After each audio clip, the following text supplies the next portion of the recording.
people think, oh, there's nothing on the road, I'm going to go at my normal speed. Right. And that's how you get the spinouts, and that's how you get the crashes. And if it comes out at the last second, you get people swearing on the pathways. I Yeah, mean, that right. is just, that to me is just a nightmare. It is. I've Been there, done that. Yeah, well, I unfortunately never been on it, but just knowing that it happens around here, you don't have to change myself. I don't have to be out by right now because it doesn't take much for that to happen. Right. And for you to literally have the receipt. Like, I just couldn't imagine doing stuff on videos or on the George Washington. There's nowhere for you to go. Well, exactly. Well, what happens, you're diverted to other side roads. And so they're worse. Well, because Arlington County, Alexandria, Fairfax don't plow the side streets. They're only worried about the state highways. Right, right, right, Or for emergency vehicles, and they don't come into residential neighborhoods until long after the storm has passed. And so, yeah, if you could find your way, And that's the other thing. yeah. So that was You can't move because the streets have not been cleared at all. exactly. So just, Hey, so since there's no yeah, deadline, Newton has I'll be much on my more phone practice. in case you need to call me in or dealing anything. with this. But people also know if you Alright, don't thanks, have to go out, just don't go. Right. Don't Common put sense. yourself in that position in the first place. Here, you have the river, you only have a few bridges, and only a few major routes. It doesn't take much to shut this city down. So, Yeah, it doesn't. It doesn't take much at all. Thank no. you. And, Thank you, President. I mean, it's improved. I will say that it has improved in the time that I've lived here. Because I remember coming down during the Clinton impeachment. Remember there was that freak storm Yeah. right at the end of December of '98? The library. Yeah. Probably was in it. Yeah. So, Well, we had to come down to actually cover something on the stand up. And the city was in a panic. And my photographer and I looked at each other and said, this really isn't that big of a deal. And then it dawned on us, okay, we didn't have the same, plow equipment. Didn't have, the same stockpile of salt and ice melt or sand, or all three. right. And we're dealing with the whole, risk of black ice. I mean, people were really freaking out. And we just thought, okay, well, what are we going to do? Come down here because we couldn't just rely on getting a cab and going up to the hill Right. and assuming that it would be safe. Right. Because it's just, it's a different animal. And if you don't have a lot of practice in dealing with that kind of weather on the roads, it's really, really dicey. So, I did have to laugh about the 2 hour delay for school. But I guess if you've got a bus going through a really hilly neighborhood, it makes sense. Because they can't get up those big hills. Right. Yeah. So. I mean, it helps. Yeah. But the truth of the matter is almost better really being alone because if you have to then get your car fixed, Right. the time that it takes that and the hassle and the pain, it's like it would have been better just to stay home. Yeah. But think about all the parents who are saying, okay, I can't leave my kid. Oh, right. Kid, Right. I don't have. No Like sick I days. can't see it home. There's not the backup. Babysitter. Right. In some places they don't have the remote learning infrastructure set up anymore. So you can't even get, any schoolwork done because there's no infrastructure for logging on, and doing a remote class. So, yeah, I know Alexandria's trying to bring that back, just in case, so that they don't have to burn through snow days. I was lucky from that perspective because my wife is Florida. So Yeah, that was a blessing. yeah. And then if they decide they want to have a snow day, they can just decide when, Right. right? Well, he's gonna get school. And it was very interesting, and he was just so used to it because, in other words, we went to catechism. Yeah, Then he had a couple people else in the class. right, So when the teacher asked him a question, answer, because there was no hiding. right, And we were there looking, and we were seeing the other students like they didn't want to answer. You could tell the Right. body language that they were hiding. And because he was homeschooled, there is no hiding. right. The question's coming to you. Yes. Yeah, there's no one that you can say, oh, you go first, Right. right? You just, Exactly.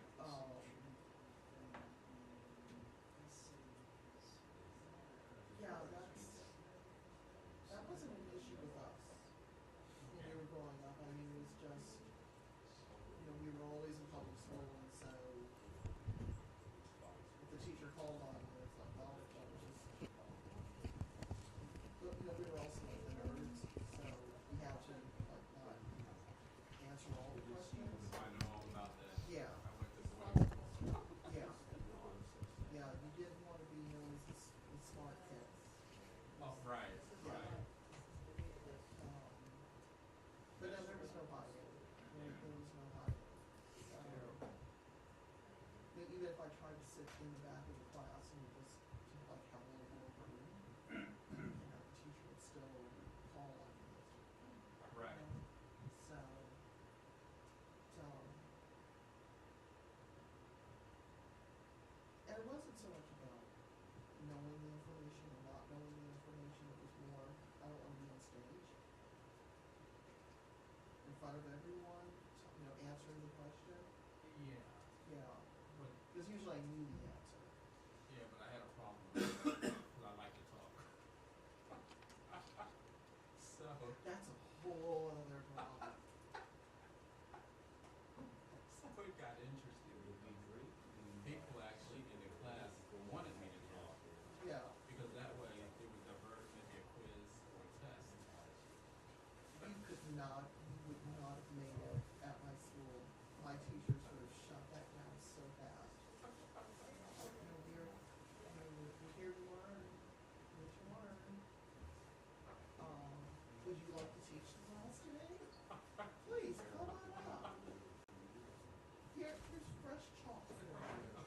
Here, I'll just erase the board for you. Don't tempt me. Yeah. It was. That would be the last time they would have. Mhm. It was. It was. It was just how it was. Yeah. Yeah. I remember asking. I remember being in biology, and the teacher from Texas, he was talking about bovine foods, Okay. and I was asking him all kinds of questions. And the rest of the class just You tried to get me in. It's a lot easier just to. Yeah, no, they did miss some stuff. The U.S. Yeah, but it was even to the point where I had, back in junior high, I had pre-written, I must not talk in class 500 times. So when I did get caught, it was like, Oh my God. How did your teachers like you? No, they had to applaud your ingenuity. Okay. Yes.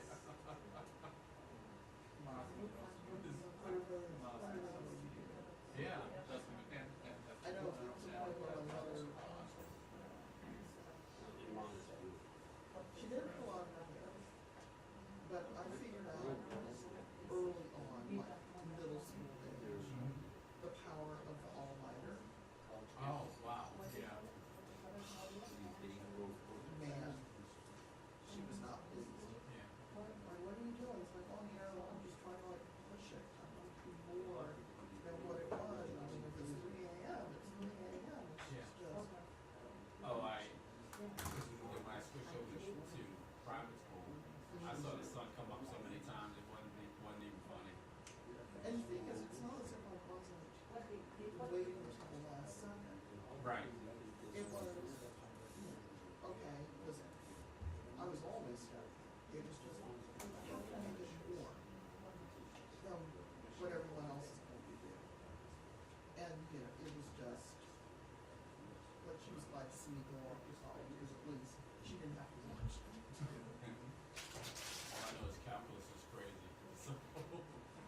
instead of doing pure math, I thought I'll do economics. But there was so much work right out the gate, because I was going right into the major. I said, why am I rushing this? Right? Right. And so I got all of that, took advantage of the full 4 years, but I ended up doubling up anyway. And so I had really nothing to take. Oh, right. But, I don't want to just be at the library all the time. As much as I loved it, I didn't want to do that all the time. I couldn't see, it just seemed like a waste of the experience. Yeah. So, and, of course, the nice thing is learning that you can always keep going to school. Oh, yeah. Even as, you're working and paying the mortgage and taking care of your responsibilities, you can still do work on the side. Just finishing college or finishing grad school, that shouldn't be the end of learning. But I also realized I didn't want to be an academic. I thought at some point I need to get out into the real world and actually be around other people. I didn't want to just stay in school because it felt like it was a little too safe. As a lifestyle, you start going to school when you're 4 or 5, and that's your life. And you switch from being the student to being the teacher, but you're still in that same environment, that same routine, that same culture. So the rest of the world switches. So, somehow I just had, I just wanted to know one thing. Yeah. Yeah. And this is a way of going to school every day. Yeah. So if you can figure out how to get through the adjustment of doing this as just a career.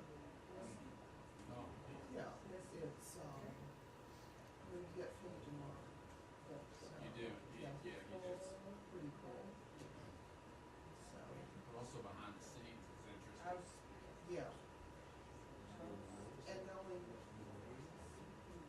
what your role is in it, you're not driving it, you're watching it, Right. and you're explaining it to other people. And you're giving people insight into what it is, Right. but you're not controlling it. That's a nuance that a lot of people miss, I think, when they come into this profession. Right. Oh, yeah. Yeah. But I've been fortunate to see some things. That's not a bad way to earn a living. Oh, right. Not a bad way at all. So, I think of the people in the office. Yeah, it's a satire. Right. But I look and I truly don't understand what it is they do. What's their job? Oh, What are they making? What are they producing? They're just in this office. And I just don't understand why they're there. Like, why do you get out of bed and go there? right. What do you have to show for what you did at the end of the day? And I could say something. Here's a story I put together. Here's some things I found out. It's like I have something to show for what I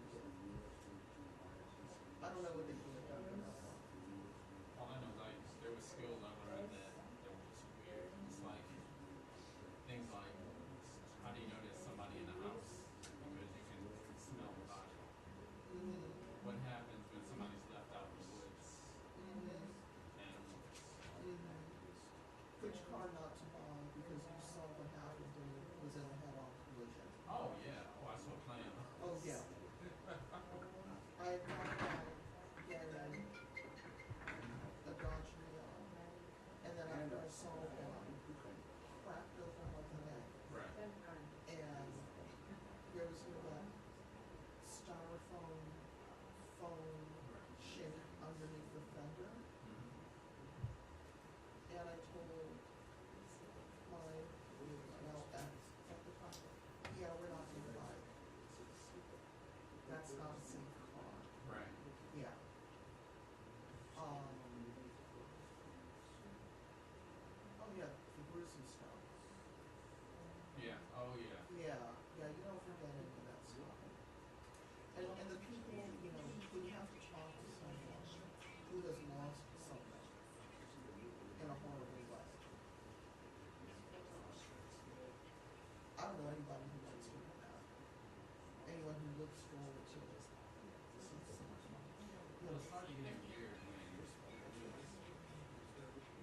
all of a sudden be a single mother and her kid just got it. Yeah. And you're praying with the family and all of us will pray with the family. And it's like, Yeah.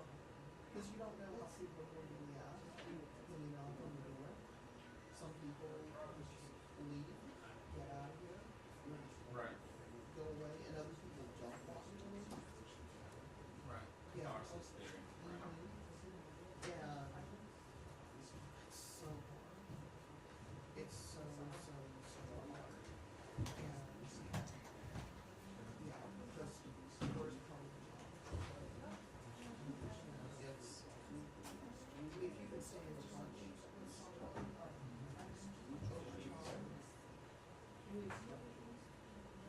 it's just, Oh, right. I mean, it just feels,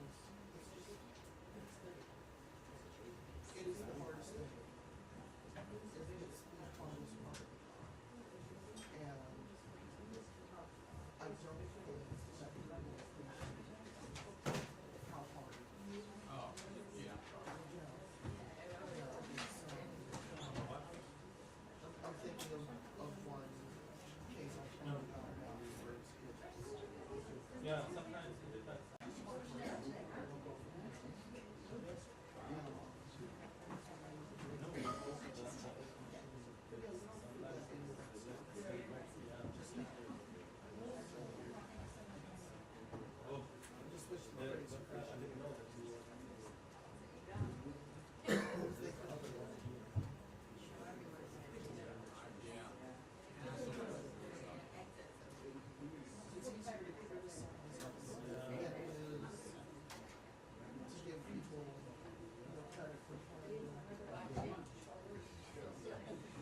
I couldn't watch. I didn't turn it on. I didn't turn it on.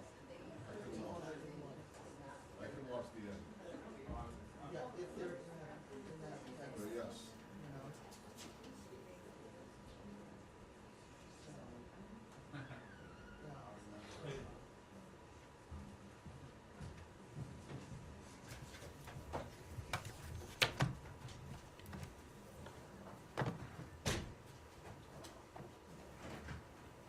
All right.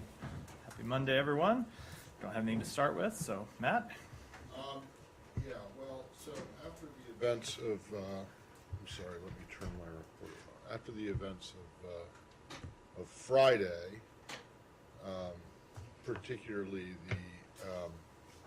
the veto at the Security Council, the Secretary's meeting with the Arab and Islamic foreign ministers, and then the emergency determination on the tank munitions to Israel. I'm just wondering, are you guys aware of how isolated you are?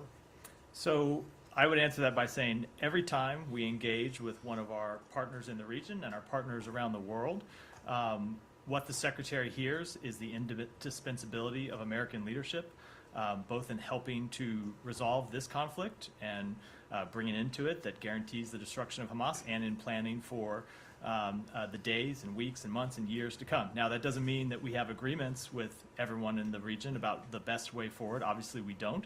There are a number of countries that have called for a ceasefire. We've made clear that while we support humanitarian pauses, we think a ceasefire that would allow the leadership of Hamas that plotted and planned October 7th to continue to carry on in Gaza and plan future attacks is one that's unacceptable. While we have disagreements, ultimately, that American leadership is critical both in this conflict and to broader issues in the region.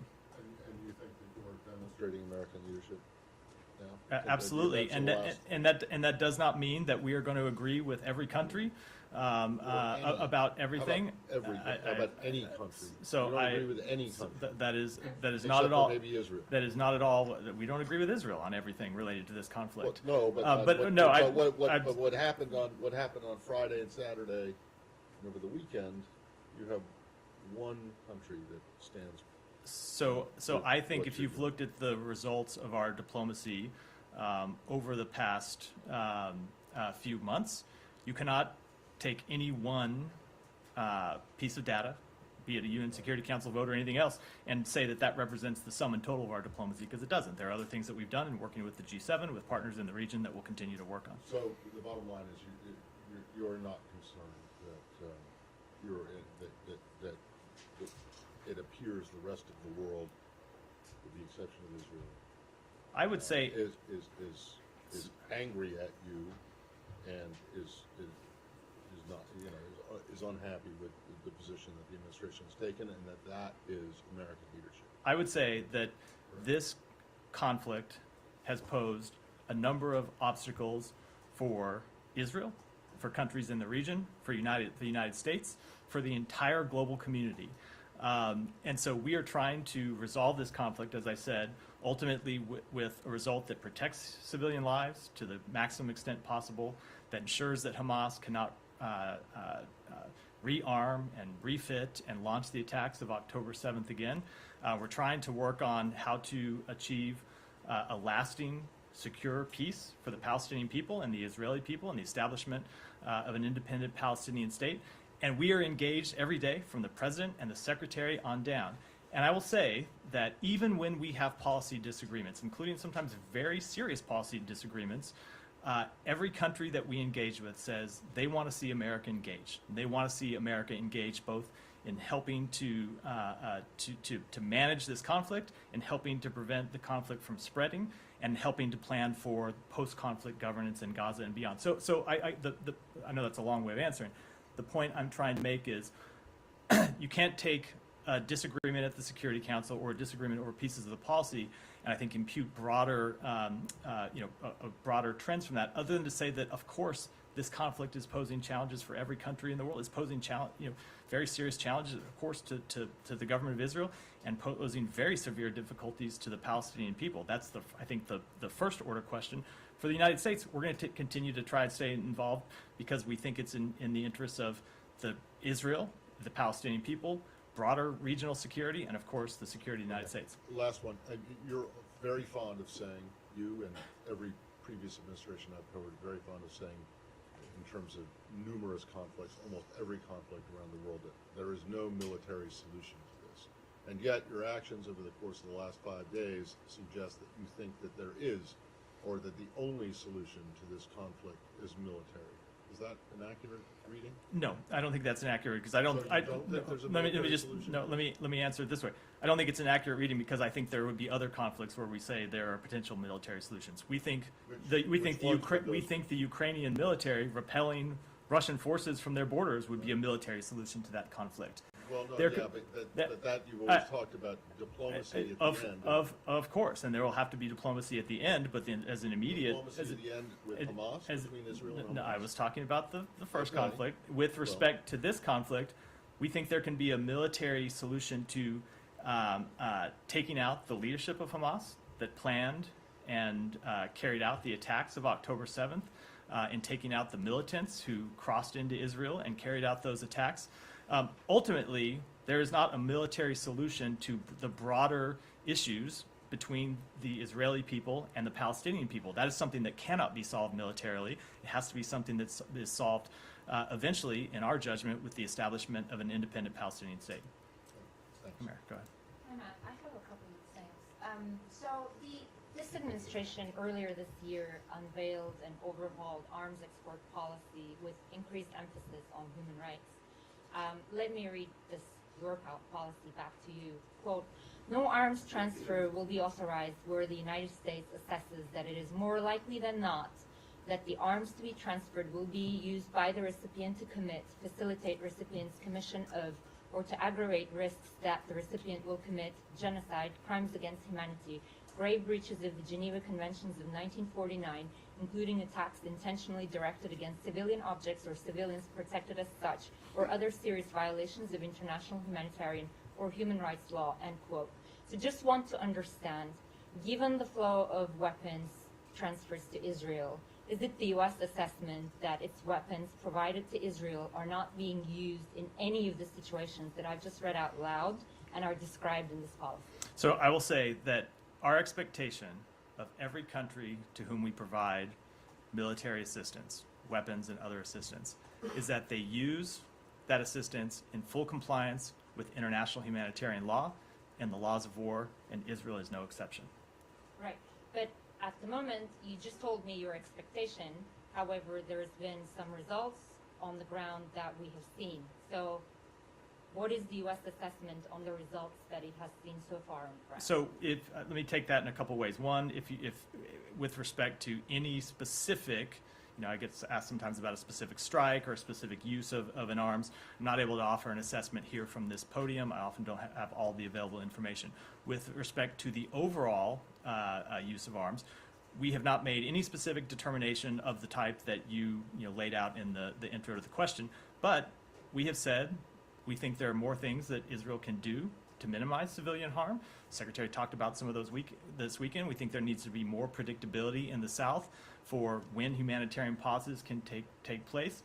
There needs to be more predictability in terms of the corridors that that civilians could use to get themselves out of harm's way, and in designated time periods when those are protected. There needs to be more predictability in those same corridors so aid can come in. And with respect to the use of the weapons we provide, and with respect to the use of weapons that we don't provide but that Israel uses on its own, we have been clear in all of our conversations with them that they need to comply with international humanitarian law and the laws of war. We have been quite clear with that at the highest possible levels of this government, and will continue to do so. Right, and just a couple of more things, sorry. Could you say that U.S. has a full understanding of where exactly the weapons and the ammunition that it has sent to Israel are being used, like locations and specific offensives, specific fighting, and all of that? I just can't keeping track of it. I can't. I would refer you to the Pentagon for a more specific assessment. I can't do so from here. Right, and the final thing is, like, Secretary talked about the gap, and you're referring to his comments yesterday. He sort of laid out like more pauses and specific humanitarian corridors for people to assistance to find its way. But right now we're basically looking at a bit of a societal breakdown inside Gaza in Khan Yunis, where even if there's an increase in the number of aid trucks going in, it's simply not going to the people. Have this administration had conversations with the Israelis over the weekend on this specific challenge, and what assurances have they given you? Yes, we have had specific conversations with them. Our special envoy on the ground, David Satterfield, has had in-person meetings with the Israeli government about these very issues over the weekend. We've had them at the highest levels of this department to make very clear that more needs to be done to get humanitarian access in. We have seen, so as you know, just to give it some context, we saw expanded levels of humanitarian access during the pause. Part of that was that the government of Israel was allowing more humanitarian access to get in through the Rafah crossing. Part of that was because there was a pause, it was much easier for the enablers, the deliverers of humanitarian access, to move it around Gaza. Since the resumption of combat operations in the south, we have seen the Israeli government decide to let more humanitarian assistance in, which is good, something we support, something that we have urged them to do and have been gratified that they have done. And there has been, the problem is now getting that humanitarian access, not just through Rafah, but then delivered to the people who need it. And that goes to what I was laying out at the beginning, which is there needs to be more predictability in terms of when there are pauses, where there are pauses, so civilians can get to safe areas, and so the humanitarian access can be delivered. And I will say, we are laser focused on that, and have had ongoing, sometimes nearly hourly conversations with the government of Israel, as well as, I should say, with United Nations agencies about how exactly to implement that. Jen? Matt, can I follow up? You and the Secretary have laid out these additional steps you'd like to see Israel take, but have you given them any ultimatum to actually take those steps? Will there be any punitive measures if they continue to refuse to do so? So I am never going to speculate about what steps we might take in public. I will say that if you look at the totality of the Secretary's engagements with the government of Israel, on his first trip to the region, went to Israel, went around the region, came back and said to the government of Israel, we need you to open Rafah Gate to allow humanitarian access in. And as you may recall, there was a big negotiation over that, and ultimately we got humanitarian access in. On his second trip to the region, he came and said, we need to see humanitarian pauses, and was very clear with the government of Israel that that's what we wanted to see. You might remember that the government of Israel rejected it out of hand publicly. A few days later, started to implement daily humanitarian pauses of, I think, 6 hours or so. We eventually saw those expanded to other pauses. We are continuing to engage with them now on things we want to see. Last week, we were engaging with them to get more fuel in, so you could run desalination plants, so people get water, so humanitarian access could be delivered. And I think, as you know, initially there was a reluctance to allow a certain amount of fuel in. That level of fuel has gone up. So the approach that we have taken in conducting intense diplomacy and then sometimes having some very direct, candid conversations with them about what our expectations are and what we want to see done has delivered results. Does that mean there's not more to be done? Of course not. There is very much more to be that can be done, and we will continue to engage with in these conversations with them. Matt, I mean, international humanitarian groups, these ministers he met with on Friday, are saying there's not time for this incremental approach. There's not time for this to take weeks and weeks to play out. So are you putting additional pressure on them to say, like, this needs to be done in the coming days, the coming hours, as the situation on the ground is completely collapsed? We do not want to see it take weeks. We share those concerns about the situation on the ground, which is very, very difficult, extremely difficult for civilians right now in Gaza to access the food, the water, the medicine they need. It's tough to move around in the middle of a conflict, so we're going to continue to have these conversations with the government of Israel. But I haven't said it yet in this briefing. I haven't been asked yet in this briefing. I do want to reiterate that this is only a challenge because Hamas continues to embed itself inside the civilian population in southern Gaza, in Khan Yunis, in the very places where we are trying to get humanitarian assistance into civilians. The reason it is so difficult to do all this is that Hamas will not vacate its tunnels. Hamas will not stop hiding behind civilians. Hamas will not lay down its arms. So we always need to remember that the situation that Israel is operating in is really unprecedented in trying to conduct urban warfare in this very dense environment where you have an opponent who just carried out a brutal terrorist attack and is committed to carrying out more terrorist attacks, continues to hide behind the civilian population. Now, that in no way lessens Israel's responsibility, and in no way lessens our commitment to be very clear with Israel about what their responsibility is. But I do think we have to remember that that's what makes this thing so difficult from the beginning. I have one more on Israel and one on Yeah. a separate topic. Go ahead. Photos emerged, I don't think you've been asked about this at the podium, photos emerged last week of Israeli forces detaining, blindfolding, and having stripped down men in Gaza. Does the State Department have any comment on this? Do you think it's appropriate for such images to be taken? Do you agree with the Israeli assessment that these were Hamas fighters, given there are people who are saying these are normal civilians, family members? So those images were, we found those images deeply disturbing, and we are seeking more information, both about the nature of the images and, of course, why they're public in the first place. Have you gotten any responses from the We are Israeli seeking more government? information. I don't have a response at this point. And can I ask on a separate topic? Yeah, of course. Alexei Navalny's team says he has been missing for several days. They have no idea where he is. Does the state have any information on his whereabouts or what's going on there? We do not have any information about his whereabouts. We are deeply concerned for Mr. Navalny's well-being after his lawyers have stated that they have not been able to contact him for almost a week now, and after he did not appear at his scheduled court appearance today. We have communicated to the Russian government that they are responsible for what happens to Mr. Navalny while he's in their custody, and they will be held accountable by the international community.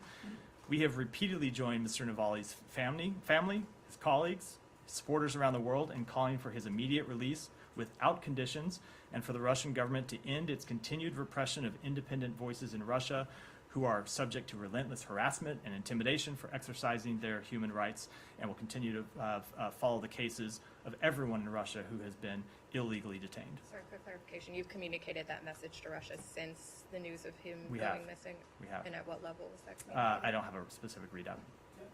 I mean, I'll come in. Saeed, I'm going to call him. I'll come. You know, every day I come to you. So go ahead. I know you do. Ask a slightly different version of what Humaira has been asking about, and to specify that this is without regard to internal deliberations, specific attacks, any formal determinations the U.S. may have made. Is the U.S. collecting any information about whether war crimes have been committed in Gaza by either side? So we are monitoring everything that happens in this conflict. We are engaged in conversations with the Israeli government, and I don't have anything further to say about our internal activities at the State Department.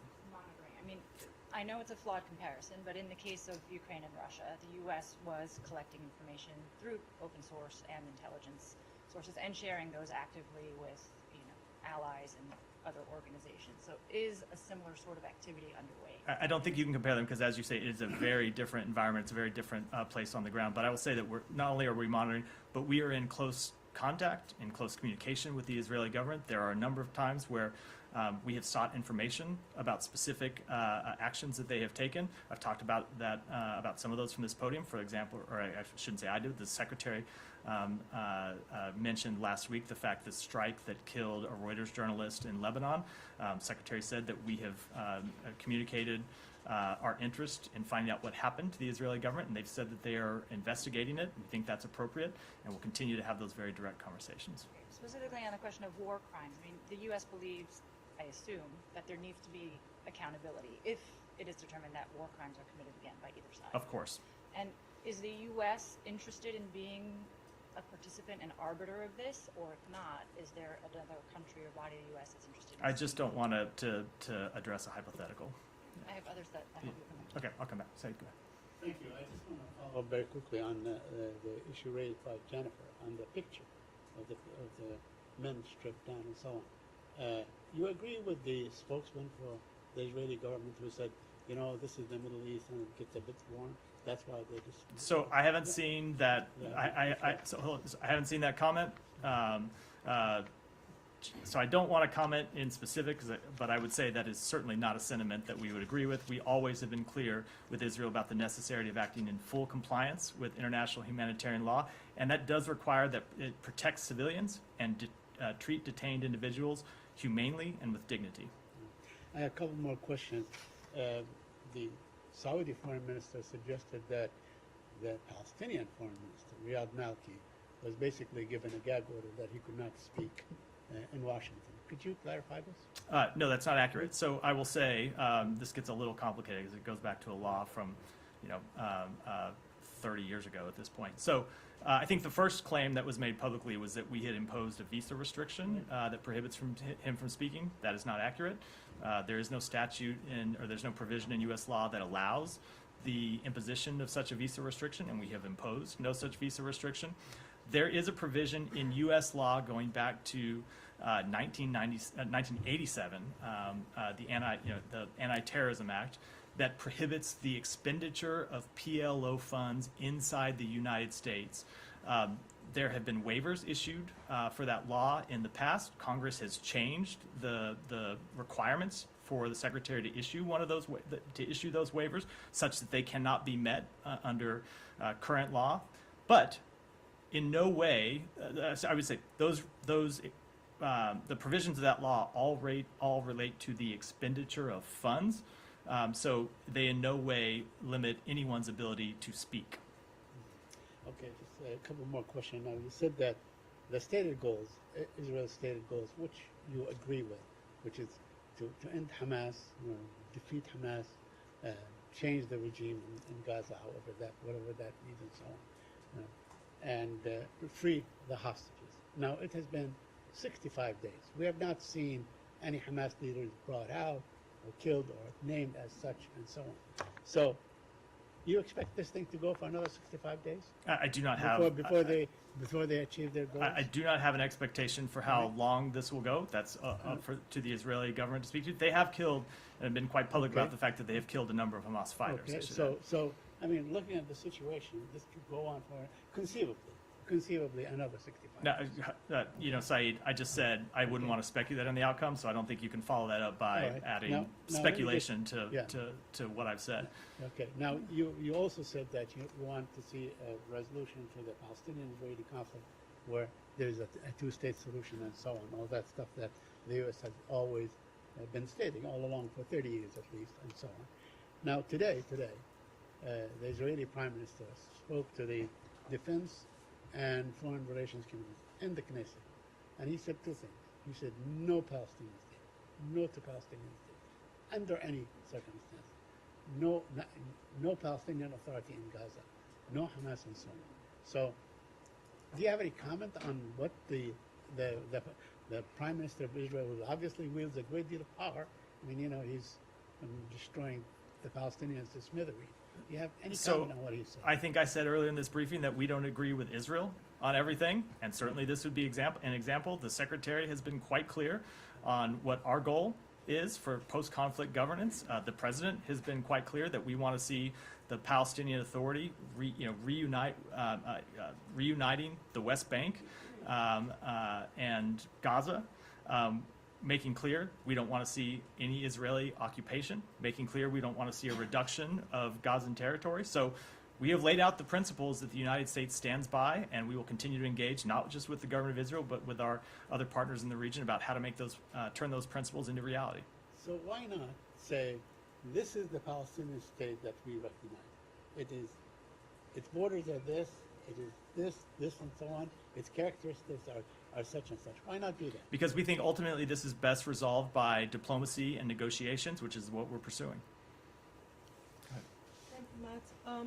Would you say that under U.S. law, that any individuals or entity or government that provide financial support to a terrorist organization is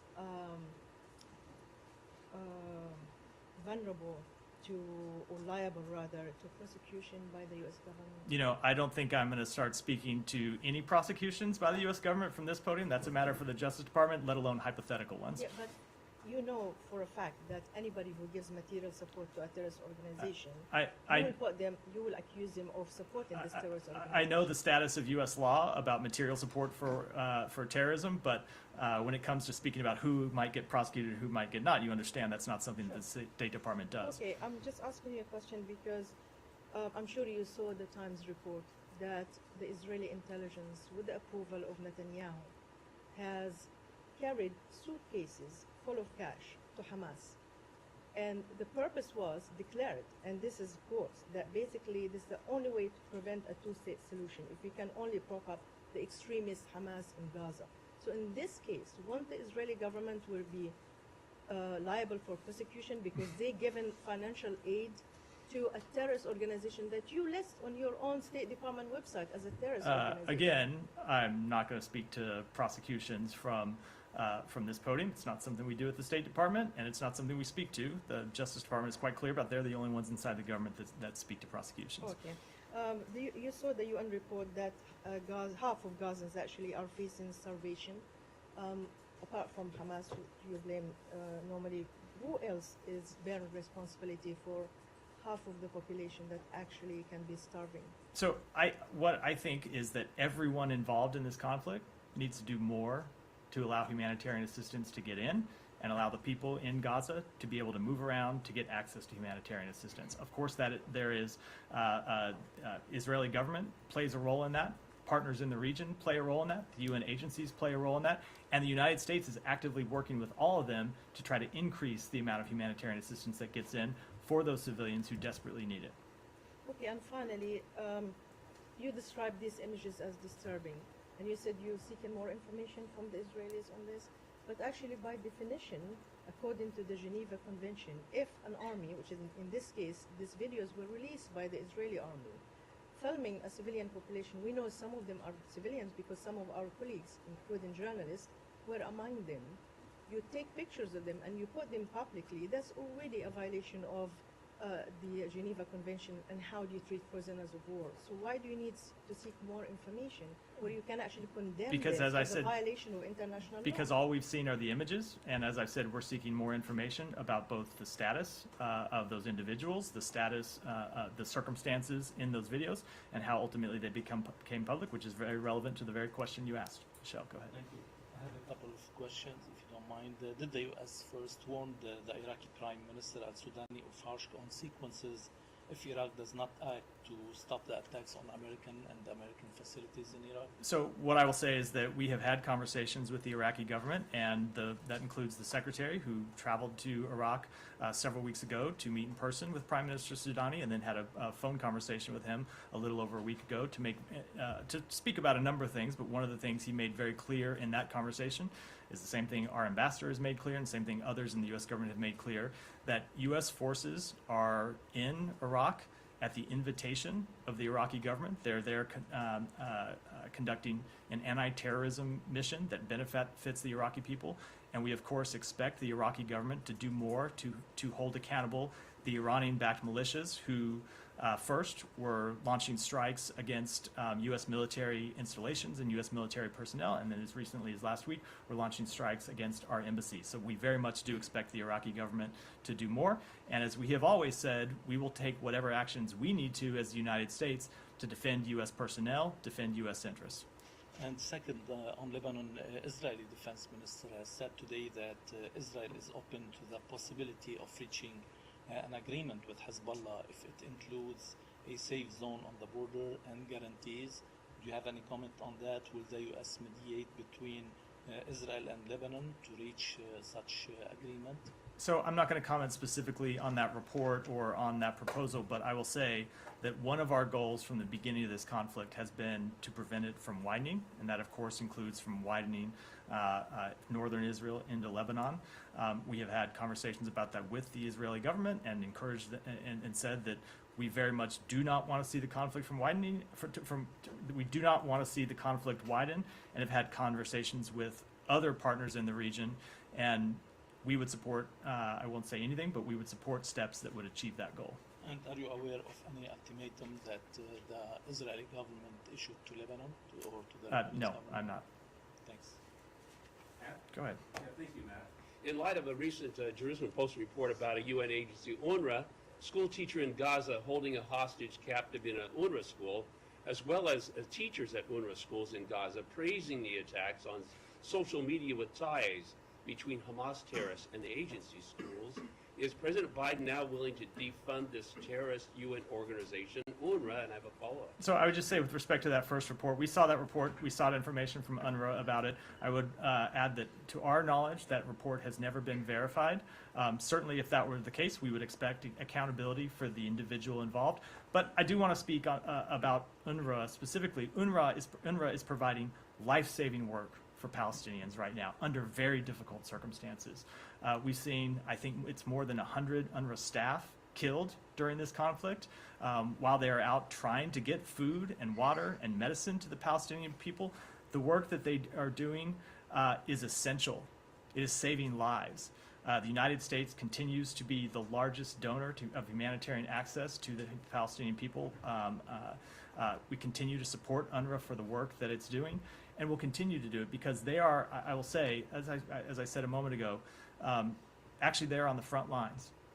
UNRWA staff putting their lives at risk to get food, water, medicine to children, to babies, to civilians. So we absolutely support the work that they're doing. Okay, in light of that Jerusalem Post report, of 100 Hamas terrorists confirmed to have graduated from UNRWA schools, what level of terrorist involvement with UNRWA will it take to motivate President Biden to condemn the UNRWA terrorism? So we always condemn terrorism, and I think that's pretty clear just based on what you hear me say from this podium every day and what you've heard me say about Hamas since October 7th. But I do want to reiterate what I said about the life-saving work that UNRWA is doing and how important it is that that work not just continue, but that it be expanded. We would welcome other countries increasing their levels of support to UNRWA because we really do think the work they're doing is essential. Go ahead. Yeah, go ahead. Jan. Thank you. I have two questions. First question, Kurt Campbell, the nominee for the Deputy Secretary of State said at the Congressional Confirmation hearing that he has a skeptical stance on North Korea coming to diplomatic table to give up its nuclear weapons. Then what are the other alternatives for the United States to denuclearize North Korea? I don't want to speak to hypotheticals. I will say that we will continue to encourage diplomacy with North Korea. That has been our policy all along. But I think it's safe to say that his skepticism is well-founded, given that we have seen North Korea refuse to accept our offer to pursue diplomatic alternatives since the beginning of this administration, and beyond that, I wouldn't want to speculate about others. As long as North Korea is providing arms and ammunition to Russia, do you think South Korea should continue to provide artillery shells to support to Ukraine? I just don't have any comment on that. I'll let South Korea speak to its own decisions. Go ahead. Thanks, Matt. Appreciate it. Just if you have any reaction to the Washington Post report that Israel used white phosphorus on civilians in southern Lebanon. And then a second question, you mentioned earlier in the press conference that Secretary Blinken referenced the killing of Issam Abdullah, and yet just Friday or Saturday, was it, you fast-tracked 13,000 of the same shells that killed him. So is there like an incongruity to what the department is doing and saying?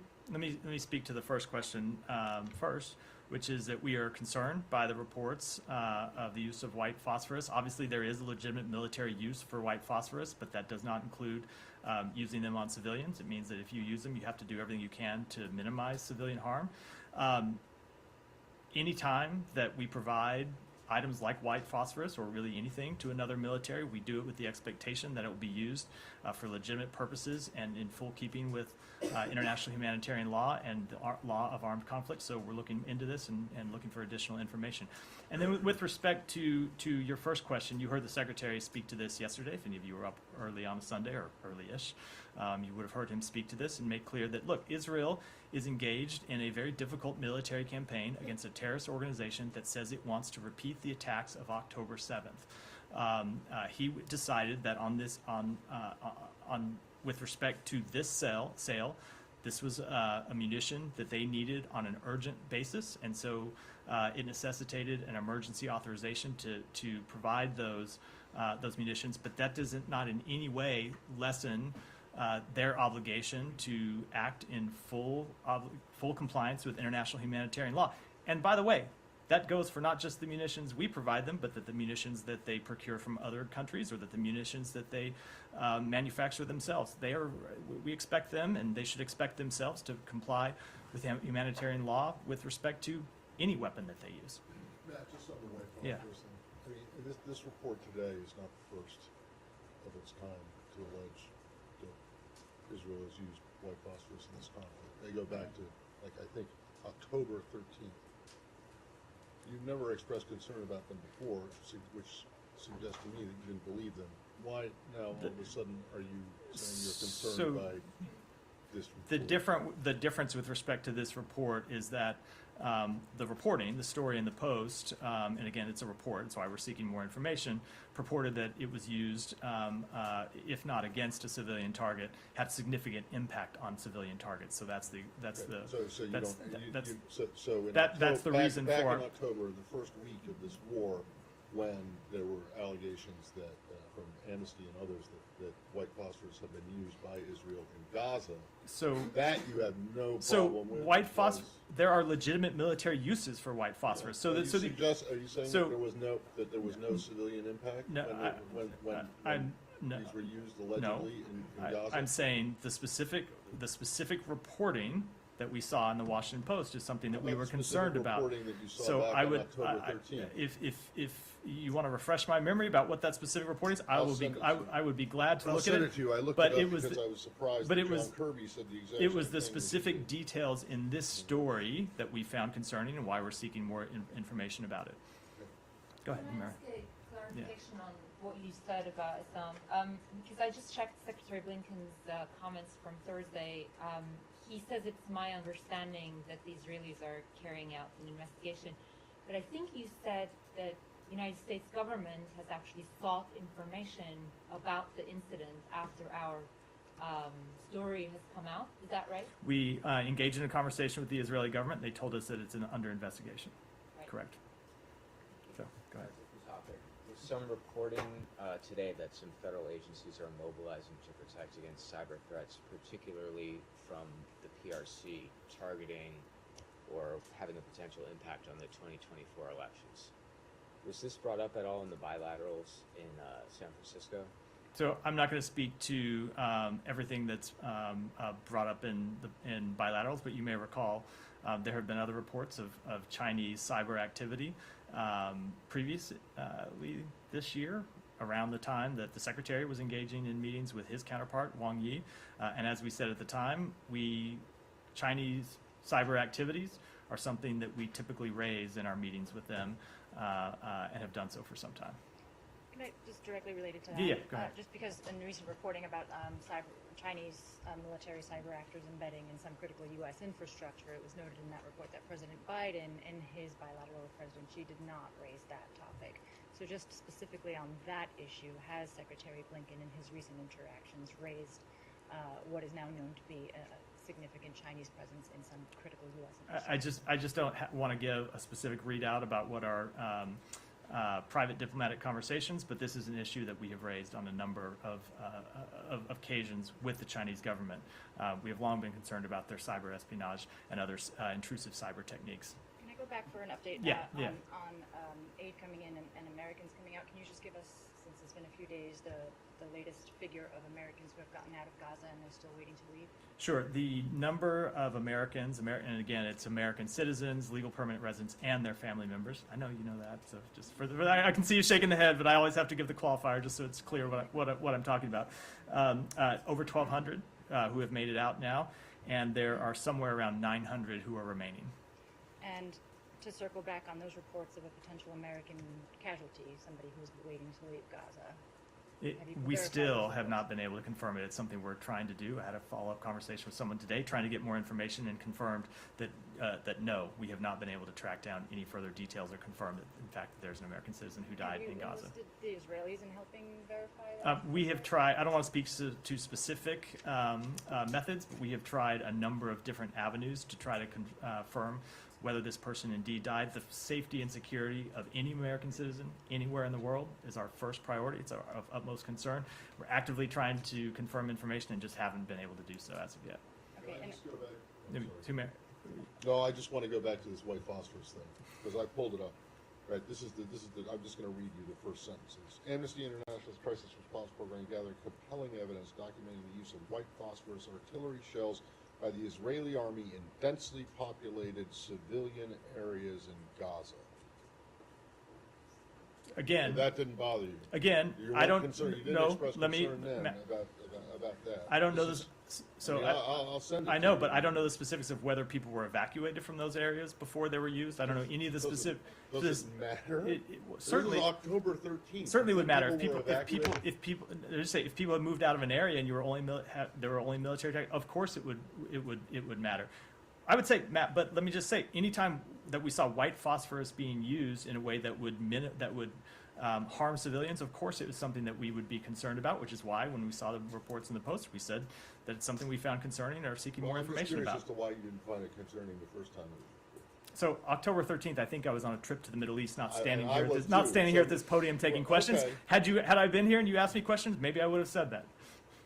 Sorry, can I ask a clarification on your clarification? Because clarification of my clarification. Yeah, because engaged in conversations is like Diplo speak, and it's just when the U.S. government, when you guys saw the Reuters investigation about the killing of Issam Abdallah by Israeli tank fire, did you ask a question to the Israelis?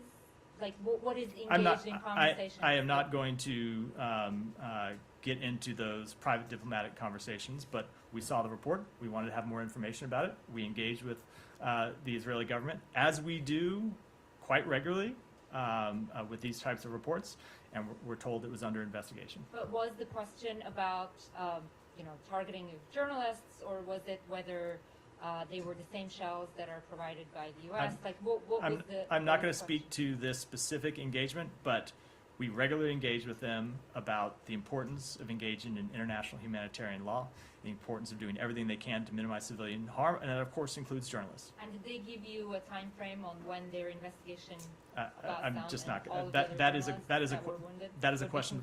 That is a question for them to answer. It pertains to their investigation. Go ahead. Matt, thank you. Mark Stone from Sky News. Can I just return to the images of the Palestinians stripped and in the back of vehicles and seemingly handing in weapons? Why not just condemn the images now? Why wait for an investigation as you've asked for? As I said, we found them deeply disturbing. I just don't have any additional comment on it. But can I follow up? Is there any circumstance in which those sorts of images would be acceptable? Again, we found them disturbing. I don't want to discuss other potential circumstances. We have found them disturbing. We've asked them to clarify the circumstances of these detentions, and we're going to look to them to provide those details. And how long will you wait? That is how long it will take is a question for them. We have pressed them for details about these circumstances. We expect them to provide them. Okay, because the reason I ask is because on many different moments over the course of the past however many weeks it has been, we've heard the American administration say we've asked for, we're concerned, or we've asked for clarification, we've asked for more detail, and yet the moments keep coming. And I wonder, is it actually the case that you are behind the scenes actually not that worried about Israel's tactics, its military tactics on the ground? Or have you lost all leverage with a close ally? So I appreciate the gotcha nature of the question. Genuinely, it's not. It's not. Sure. Genuinely it is, but that's okay. It's fair. It's not a gotcha moment. If you stop, I'll answer the question. I answer questions of all types. I will say that you should take our words at face value. When we're concerned about something, it's because we're concerned. And when we say that we have direct, candid, sometimes quite difficult conversations with the Israeli government, it's because we do. And I will go back to something that I said earlier in this briefing. When you look at the totality of our engagement with the Israeli government over the course of this conflict, there have been a number of times where we went to them and said, this is an action we need you to take. And the reaction from them has been, oh, it's something that we can't do. It will be very difficult. You've seen them come out publicly and reject it. And we work on it behind the scenes and we deliver results. We've done that with respect to pauses. We've done that respect to humanitarian assistance. You've seen us do that just in the past week with respect to fuel. You've seen us do it with deconfliction zones in the south to ensure that there are places where civilians can be that are deconfliction sites so they're not struck by the Israeli military. So we mean very much what we say. We follow up with the Israeli government. Sometimes things don't move as quickly as the public would want. They don't move as quickly as we want. But we engage with them on these tough conversations because we care very much about getting this right. We care about protecting civilians. We care about getting access to the care that they need. And so we will continue to engage with the Israeli government at all levels on all of these issues. So lastly, if I could that's a lot. Go ahead. Thank you very much, Matt. I want to dedicate this question to my father, a journalist who started the Frontier Post 40 years ago from Peshawar, who passed away 2 days ago. Both the questions are dedicated to him. Number one question is Pakistan and Afghanistan relations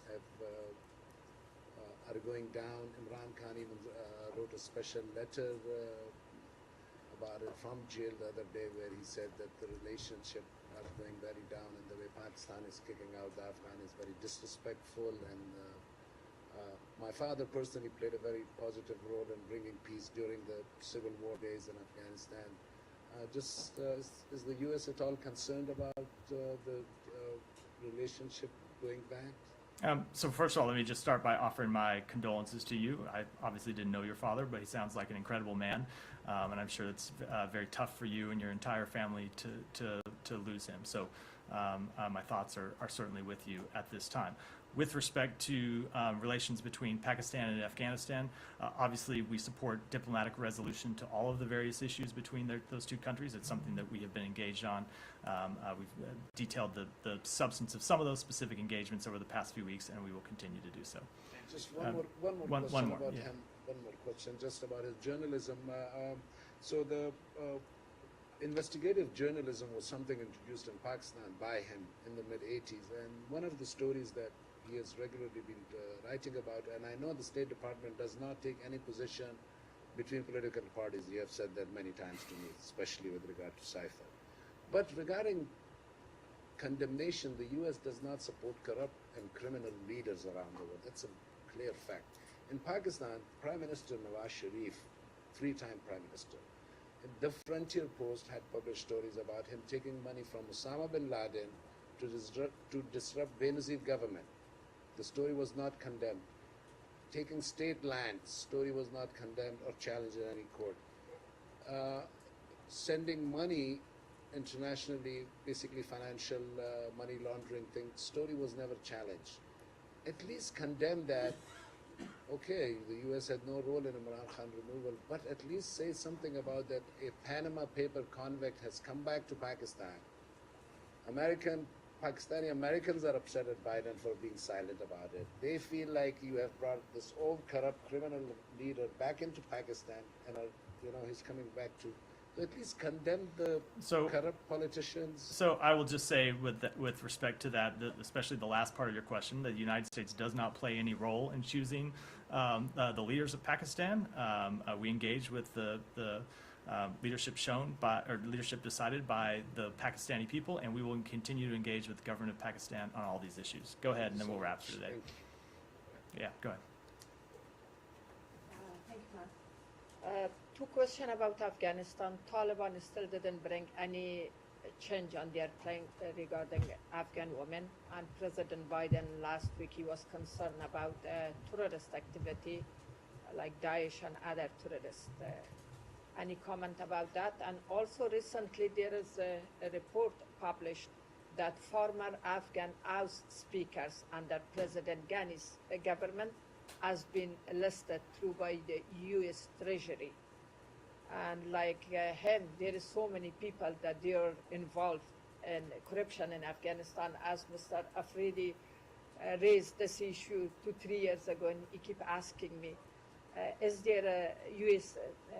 As a plan to, blacklisted other corrupt people in Afghanistan? So we have taken action to designate former members of the Afghan parliament and their immediate family members, which renders them generally ineligible to enter into the United States because of their involvement in significant corruption. The Treasury Department has also designated these individuals under the Magnitsky Sanctions Program for their extensive role in transnational corruption. Treasury designated a network of 44 companies connected to them for their role. So I will say that we will continue to take action to combat corruption, both in Afghanistan and around the world. And with respect to the first question you asked, of course, we continue to be very concerned about the treatment of women and girls in Afghanistan. We continue to be very concerned about the potential for terrorist activities in Afghanistan. We've made clear that we maintain the capability to conduct over-the-horizon anti-terrorism activities. And of course, we expect the Taliban to prevent Afghanistan from being a haven for terrorism, as it has been in the past. And with that, we'll wrap for today. Thanks, everyone.